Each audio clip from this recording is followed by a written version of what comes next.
নমস্কার বন্ধুরা, আশা করি সবাই ভালো আছেন। আজকের ভিডিওটা রাধা অষ্টমীর ব্রত কথা নিয়ে আলোচনা। রাধা অষ্টমী ব্রত শ্রীমদ্ভাগবত পুরাণ এবং অন্যান্য শাস্ত্র অনুযায়ী রাধা অষ্টমী পালন করা হয় ভক্তদের মনকে আধ্যাত্মিকভাবে উন্নত করার জন্য। রাধার জন্ম, লীলাপ্রবণ জীবন এবং কৃষ্ণের সঙ্গে তার প্রেমের কথা স্মরণ করে এই দিনটি উদযাপন করা হয়। রাধা অষ্টমীর মধ্যে রয়েছে প্রেমের পূর্ণতা, ভক্তির শ্রেষ্ঠতা এবং আত্মিক উন্নতির শিক্ষা।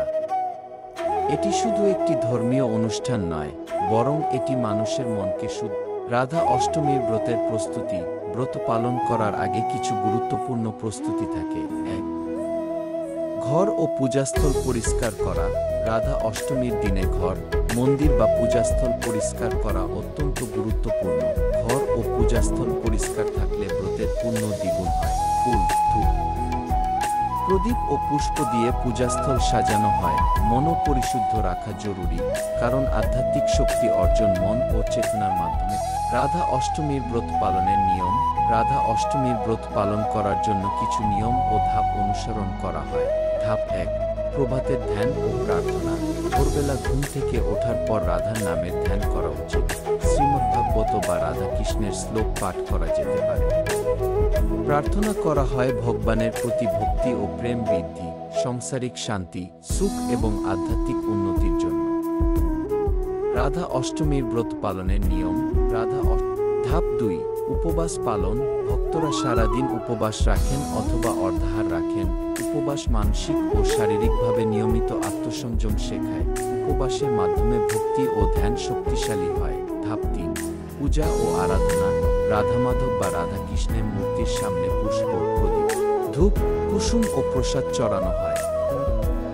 ভজন ও কীর্তনের মাধ্যমে ব্রত পালনকারীরা আধ্যাত্মিক আনন্দ অনুভব করেন। বিশেষ করে গান ও কীর্তন মনকে।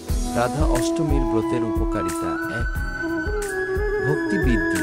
রাধার প্রতি ভক্তি ও প্রেম বৃদ্ধি পায়। 2. মন শান্তি। ধ্যান ও উপবাসের মাধ্যমে মানসিক শান্তি বৃদ্ধি পায়। 3. সাংসারিক সুখ। পরিবারের সুখ, শান্তি ও সমৃদ্ধি বৃদ্ধি পায়। 4. আধ্যাত্মিক উন্নতি। আত্মার পরিশুদ্ধি ও আধ্যাত্মিক জ্ঞানের বিকাশ ঘটে। 5. সৎপথে চলার শক্তি।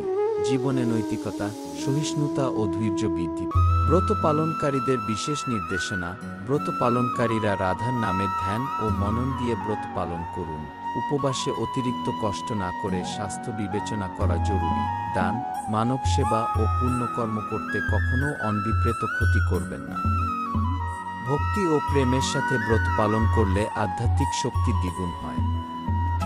আজকে ভিডিও এই পর্যন্ত কেমন লাগছে অবশ্যই সবাই কমেন্টে জানান। নতুন নতুন ভিডিও পেতে চাইলে চ্যানেলটি সাবস্ক্রাইব করে রাখুন।